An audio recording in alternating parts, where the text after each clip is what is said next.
first, it looked like panic. Across the dry plains, the Mongol riders seemed to break formation and scatter, their horses kicking up thick clouds of dust as they fled.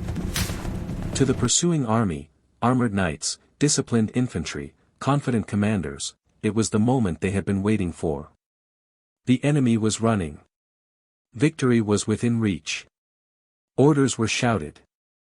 Banners surged forward. The charge began.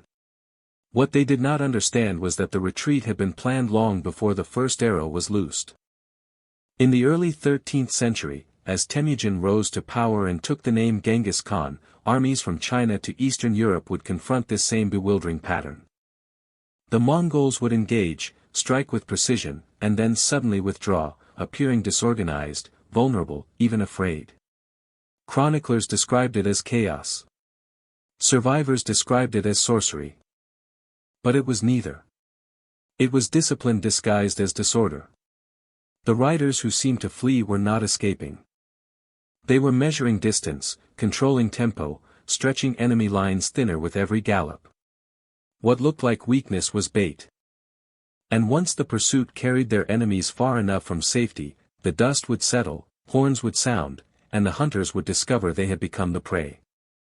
Long before their enemies ever saw them on the horizon, the steppe had already shaped them into something different. Mongolia was not a land of stone cities or fortified walls. It was an ocean of grass stretching beneath an enormous sky, where survival depended not on holding territory but on moving across it. Winters were brutal, summers unforgiving, and resources scattered. To live there required mobility, endurance, and constant readiness. Every child learned to ride almost as soon as they could walk. Every family depended on herds that could be driven across vast distances in search of pasture. The horse was not merely an animal, it was an extension of the body, a source of food, transport, and war. This environment forged warriors who understood speed as instinct. A Mongol rider could loose arrows accurately while galloping at full pace, guiding his mount with knees alone. Each warrior maintained several remounts, allowing entire armies to travel astonishing distances without exhausting their horses. What other armies achieved in weeks, they accomplished in days. Mobility was not a tactic for them. It was a way of life. Before 1206, the steppe was divided among rival tribes locked in cycles of alliance and betrayal. Warfare was constant, but it was fragmented. That changed when Temujin unified the Mongol tribes and was proclaimed Genghis Khan at a grand assembly known as the Kurultai. Unity transformed scattered clans into a disciplined war machine. Loyalty was reorganized away from tribal lineage and into a decimal military structure, units of 10, 100, 1,000, and 10,000. Commanders were chosen for merit, not noble birth. Obedience was strict. Discipline was absolute. This structure allowed the Mongols to operate with precision that outsiders could not comprehend. Orders traveled quickly through flags, horns, and mounted messengers. Units could split apart and recombine seamlessly across miles of open ground. What looked like fluid motion was actually careful coordination. But mobility and structure alone do not explain the terror they inspired. Many nomadic peoples were skilled riders. Few reshaped continents. The true innovation lay in how the Mongols fused their environment, their discipline, and their psychology into a battlefield method that turned the instincts of their enemies against them. The steppe had forged the weapon. Now the world would feel its edge. The tactic itself was deceptively simple, which is precisely why it worked so often. The Mongols would begin a battle like any other force, riding forward in loose formation, loosing arrows to test the enemy's strength. Then, at a chosen moment, not when they were overwhelmed, but when the rhythm felt right, they would turn and withdraw. To an opposing commander trained in conventional warfare, this looked like success. The enemy line was breaking. The field was being won. Pride and momentum demanded pursuit. But the withdrawal was never chaotic. Riders maintained spacing even as they appeared to scatter. Units pulled back along predetermined paths, guided by signals invisible to outsiders. Horn blasts and flags directed movement across miles of open terrain. Warriors shot backward from their saddles as they retreated, slowing and frustrating their pursuers without halting the illusion of flight. What looked like desperation was discipline under absolute control. The enemy, meanwhile, did exactly what the Mongols expected. Heavy cavalry surged forward, eager to capitalize on apparent weakness. Infantry stretched thin trying to keep pace. Command cohesion eroded as units raced ahead independently, each seeking glory in the rout. Dust clouds rose. Communication faltered. The once solid line became a scattered column strung across the landscape. Only then did the trap close. Mongol units that had seemed to flee would wheel around with astonishing speed. Fresh reserves, previously hidden beyond hills or ridgelines, would strike from the flanks. The pursuing army, exhausted and disorganized, suddenly found itself encircled. Arrows rained down from every direction. Escape routes vanished. Panic replaced confidence. This required immense discipline. A feigned retreat could easily become a real one if soldiers lost nerve. But Mongol training and command structure prevented collapse. Each rider understood his role. Each unit trusted that the withdrawal was temporary and that reinforcement was coming. The maneuver depended not on chaos, but on restraint. What made the tactic so devastating was not just its mechanics, but its manipulation of instinct.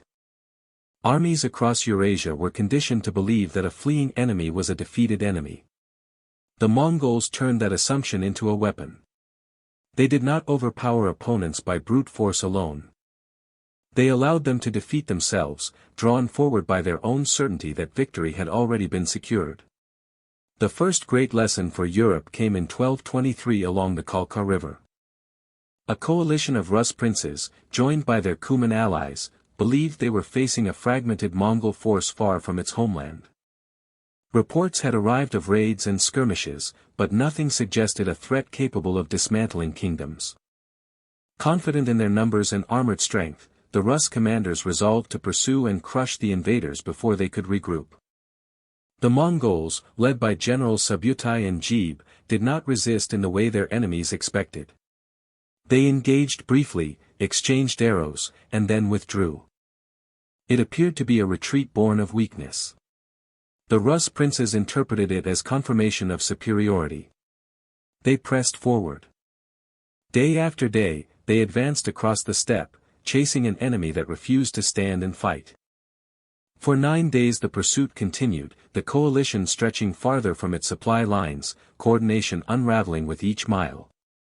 Units moved at different speeds. Alliances strained under impatience. Each prince sought the honor of delivering the final blow. What they did not realize was that they were being measured. The Mongols calculated distance, fatigue, and terrain with ruthless precision. When the moment came, they chose their ground carefully. Suddenly, the fleeing cavalry turned. Reinforcements that had remained out of sight swept in from the flanks. The Rus vanguard, isolated and unsupported, found itself encircled before the rear ranks could react. Panic spread quickly. Heavily armored knights struggled to reposition on open steppe. Communication between commanders collapsed. Arrows fell relentlessly, targeting officers and horses. The coalition that had begun the chase as a unified force now fought as fragmented pockets of resistance. One by one, they were overwhelmed. The aftermath was brutal and calculated. Several captured princes were executed, reportedly crushed beneath boards while Mongol leaders feasted above them, a grim symbol of dominance. Whether embellished or not, the story traveled widely. It was meant to. Khalkha River was not the largest battle the Mongols would fight, but it was a warning. Europe had encountered a form of warfare it did not understand. The enemy did not break under pressure, it invited pursuit. And in accepting that invitation, the Rus princes had marched directly into annihilation. If Khalkha River had been a warning, the invasion of the Khwarezmian Empire was a demonstration of what that warning meant on a continental scale. The conflict began in 1219 after Shah Muhammad II of Khwarezm ordered the execution of Mongol envoys and merchants, an act that Genghis Khan interpreted not merely as insult, but as justification for total war. What followed was not a reckless surge of vengeance, but a meticulously coordinated campaign that stunned the Islamic world with its speed and precision. Rather than advancing as a single mass, Mongol armies split into multiple columns, crossing deserts, mountains, and rivers simultaneously. Communication between these forces remained intact despite vast distances. Cities that believed themselves safely removed from the front lines suddenly found Mongol banners on their horizons. The feigned retreat, already proven in open battle, became a tool within larger strategic movements. Defenders who rode out from fortified cities to engage what appeared to be isolated Mongol units often discovered too late that they were being drawn away from their walls, exposing their strongholds to surprise assaults from other directions. Bokhara fell first, then Samarkand. In some cases, surrender brought relative mercy and incorporation into Mongol administration. In others, resistance triggered annihilation. The pattern was deliberate. Terror was used selectively to send a message: defiance would not merely be defeated, it would be erased. Survivors carried stories of destruction across the region, spreading fear faster than any cavalry could ride. The Mongols combined mobility with siege techniques learned from conquered peoples, including Chinese engineers skilled in constructing catapults and siege towers. They adapted rather than relied solely on steppe tactics. Cities that expected nomads incapable of breaching walls found themselves facing sophisticated assault methods backed by disciplined coordination. The scale of devastation was immense, but it was not random. The campaign dismantled one of the most powerful empires in Central Asia within a few years. It demonstrated that the feigned retreat was not an isolated trick, but part of a broader philosophy of warfare: disorient, divide, and destroy. The world began to understand that when Mongol riders withdrew, it was not relief that followed. It was the tightening of a noose already in place. By the time Mongol armies reached the borders of Europe in 1241, the tactic had been refined into an art form under the command of Subutai, one of the greatest military strategists of the medieval world. Subutai did not rely on brute force alone. He orchestrated campaigns across entire regions with remarkable coordination, sending separate armies on converging paths hundreds of miles apart. Communication was constant. Reconnaissance was thorough. No movement was accidental. The invasion of Poland and Hungary unfolded almost simultaneously. In April 1241, Mongol forces confronted a coalition of European knights at the Battle of Legnica. Once again, the pattern repeated. Initial clashes were followed by what appeared to be retreat. European cavalry, bound by traditions of aggressive pursuit and personal valor, charged forward to exploit perceived weakness. Formations stretched thin. Discipline loosened in the rush to secure glory. Then the Mongols turned. Fresh units struck from unexpected angles. Clouds of arrows darkened the field. The coalition collapsed under coordinated assault. Just days later, at the Battle of Mohi in Hungary, Subutai demonstrated the tactic on an even grander scale. Hungarian forces under King Bela IV believed they had secured a defensible position behind the Sejo River. The Mongols engaged the main force directly while secretly constructing a bridge downstream during the night. When battle resumed, Hungarian troops faced attack from multiple directions. Some Mongol units feigned withdrawal, luring segments of the Hungarian army into exposed terrain. Others closed in from flanks and rear. The result was encirclement and devastation. What made these victories so incomprehensible to European commanders was the fluidity. Medieval armies were accustomed to linear engagements, two forces colliding head-on until one broke. The Mongols refused to remain fixed in such patterns. They moved like a shifting net, dividing and recombining at will. Their retreat was never surrender, it was repositioning. No army could pin them down. By the time opponents recognized the familiar pattern, it was already too late. Pride, speed, and miscalculation worked together against them. Subutai had proven that the tactic was not limited to steppe warfare. It functioned just as effectively against the armored knights of Europe as it had against the princes of the Rus and the armies of Central Asia. What made the Mongol tactic so devastating was not only its precision, but the mindset of those who faced it. European and Middle Eastern armies were shaped by traditions that valued visible strength, fixed lines, and decisive charges.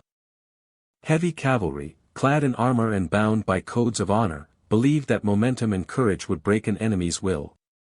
A retreating foe signaled weakness. Pursuit was not merely strategic, it was expected. To hesitate was to surrender initiative.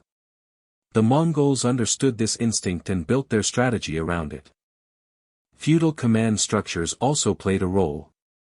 Armies composed of semi-independent nobles often struggled to maintain cohesion once battle began. Individual lords sought distinction. Communication across large formations was slow and rigid. When the Mongols withdrew, European commanders frequently lost centralized control as units surged forward independently. The discipline required to ignore a fleeing enemy was rare. Pride overruled caution. There was also a deeper misunderstanding at work. Many opponents assumed that nomadic warriors lacked the sophistication for coordinated deception. They mistook mobility for disorder. Because Mongol formations appeared loose and fluid, they were interpreted as fragile rather than flexible. The idea that a retreat could be planned across miles of terrain contradicted prevailing military assumptions. By the time commanders realized the withdrawal was deliberate, their forces were already fragmented and exposed. Fear compounded the confusion. Stories of earlier Mongol victories traveled ahead of them, of entire cities destroyed, of armies annihilated after reckless pursuit. Yet even with such warnings, adaptation was slow. Armies continued to respond with the same tactics, convinced that superior armor or numbers would change the outcome. Instead, those advantages often made matters worse. Heavily armored knights could not match the speed of steppe cavalry. Once lured into open ground, they struggled to regroup under relentless arrow fire. The Mongols did not defeat their enemies solely with arrows and horses. They defeated them with expectation. They understood how their opponents thought, how they valued honor, how they interpreted retreat. The tactic worked because it exploited certainty. And as long as armies believed they were chasing victory, they remained blind to the trap closing around them. In 1241, after crushing Hungary at Mohi and defeating European forces at Legnica, the Mongols stood poised to push deeper into the heart of the continent. Scouts had already surveyed the plains beyond. The path toward Vienna and perhaps even further west lay open. Europe was fractured, its armies reeling from defeats they could neither explain nor counter. For a brief and terrifying moment, it seemed nothing could stop the advance. Then, unexpectedly, the momentum halted. News arrived from the east: Ogedei Khan, son of Genghis Khan and great Khan of the empire, had died. According to Mongol custom, leading princes were required to return for the election of a new ruler. The campaign in Europe was suspended not because of battlefield resistance, but because of succession. It was a decision rooted in political necessity, yet it altered the course of history. The armies that no one could understand turned back across the steppe. Europe was spared not by adaptation or strength, but by timing. The tactic remained undefeated in the field. What changed was not Mongol capability, but circumstance. And in that narrow pause between expansion and continuation, the future of an entire continent shifted.